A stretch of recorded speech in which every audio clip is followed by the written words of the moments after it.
توڑنے والا صحابی، جس نے روزہ توڑ دیا. اور ایسے کئی واقعات بھرے پڑے ہیں. حضرت سراقہ بن مالک کا واقعہ بڑا مشہور واقعہ ہے کہ اس کو ابو جہل نے 100 دینار پر مقرر کیا کہ جاؤ محمد عربی کو قتل کر دو. وہ جو ہے نا وہ اپنے ایک خدا کو منوانا چاہتا ہے. ہم تو کئی خداؤں کے ماننے والے ہیں، جاؤ جا کے ختم کر دو. وہ 100 دینار پر آیا.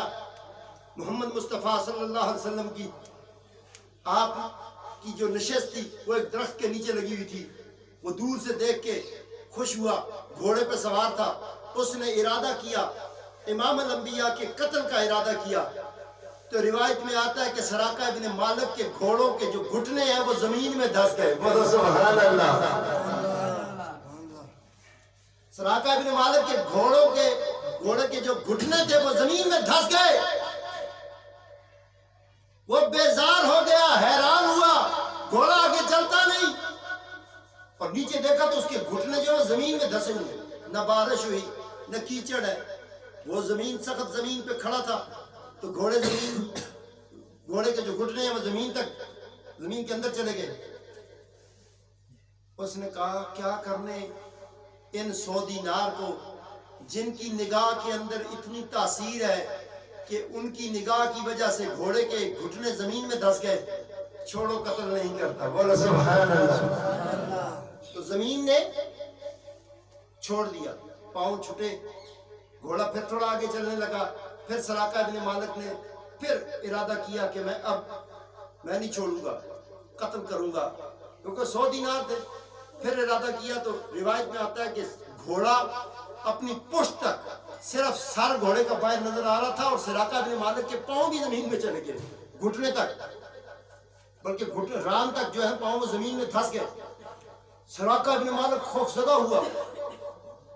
پھر وہ دل میں امنڈ آئی، ایک جاگ کا پروانہ آیا اور وہ دل میں تمنا کرنے لگا کہ میرے سے غلطی ہوئی، بہت بڑی غلطی ہوئی. یا کریم پروردگار تو معاف فرما، تیرا محبوب ہے، تو نے زمین کو حکم دیا ہے اس کے گھوڑے کو دھسا دیا. گھوڑا پھر باہر آیا. جب گھوڑا باہر آیا تو حضور علیہ السلام کے ایک دم سے اتر کے قدموں میں گر پڑے سراقہ بن مالک اور رونے لگے. حضور نے فرمایا سراقہ بن مالک تو مجھے قتل کرنے کے ارادے سے آیا تھا، مگر محمد عربی تجھے کچھ عطا کرنے چاہتے تھے. اللہ کا محبوب تجھے کچھ دینا چاہتا تھا. آج سے ٹھیک 30 سال بعد، کتنے سال بعد؟ آج سے ٹھیک 30 سال بعد کیسر و کسریٰ کی حکومت فتح ہوگی. اور حضرت عمر بن خطاب رضی اللہ تعالیٰ عنہ کے زمانے میں جب وہ جو فتوحات ہونی شروع ہوں گی تو کیسر و کسریٰ کی حکومت پر حضرت عمر بن خطاب کے زمانے میں جب یلغار ہوگا، اس زمانے میں تمہارے ہاتھوں میں سونے کے کنگن پہنائے جائیں گے. بولو سبحان اللہ. سونا مرد کے لیے حرام ہے، سونا مرد کے لیے حرام ہے، لیکن محمد فرما دے تو حلال ہے. سراقہ بن مالک نے یہ نہیں کہا کہ حضور سونا تو مرد کے لیے حرام ہے، آپ کیوں فرما رہے ہیں. کسی صحابی نے نہیں نیچے سے کھڑے ہو کر کہا کہ حضور آپ نے سراقہ کو سونے کا کہہ دیا، سونے کے کنگن پہنائے جائیں گے. آج کل مولوی صاحب کو کہو مندری بنانی ہے، میں ذرا سونے دی میں پا سکنا، کہے گا مرد کے لیے سونا حرام ہے، مرد کے لیے سونا حرام ہے. لیکن سراقہ بن مالک کا وہ زمانہ تاریخ نے دیکھا حضرت عمر بن خطاب کا زمانہ ہے اور فتوحات ہو رہی ہیں.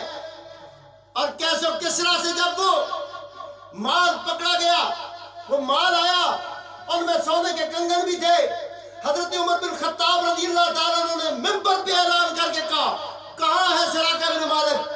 حالانکہ اس اسنا میں حضرت سراقہ بن مالک شدید بیمار ہوئے، 3 بار سخت بیمار ہوئے. آپ کی طبیعت بہت ناساز ہو گئی، بلکہ گھر والوں نے قبر کھودنے والا بھی بلا لیا. مولوی صاحب کو آگاہ کیا گیا جی آپ تیار ہو جائیں. سراقہ بن مالک تو بہت آخری سٹیج پہ. تو جب سارے قریب ہو رہے تھے تو سراقہ بن مالک نے کہا آپ ہمیں کیا دفنا سکتے ہو جس کو مصطفیٰ نے 30 سال کی عمر کی بشارت سنائی ہو. بولو سبحان اللہ. اب یہ معجزہ یا یہ بات علم غیب کی کہانیاں یا قصے یا باتیں جب ہم کرتے ہیں تو لوگ کہتے ہیں جی وہ کس طرح ہو سکتا ہے. ایک وہ نیا ماشاءاللہ مارکیٹ میں نئی ایک گاڑی آئی ہے محمد علی انجینئر صاحب, اس کو بہت تکلیف ہوتی ہے. حضور کا معجزہ بھی سنا دو تو اس کے ٹیڑے بھٹ پینے شروع ہو جانے. اور بھائی انہاں تو سیانا ہے تے تینوں کاش اس ٹائم تے تو ہمیں جس وقت حضور کی انگشت چلی تو چاند کے 2 ٹوٹے ہو گئے. کاش تو اس وقت ہوتا, تو دیکھتا کہ کملی والے کی انگشت نے سورج کو کیسے واپس پلٹایا تھا.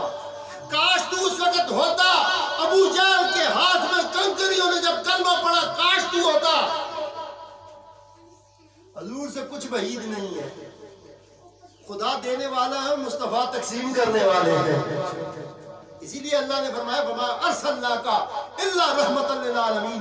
یہ جو اللہ ہے نا, اللہ ہے, اللہ, یہ آپ کو سمجھاتا ہے کہ اللہ کے محبوب کے علاوہ کوئی اور جگہ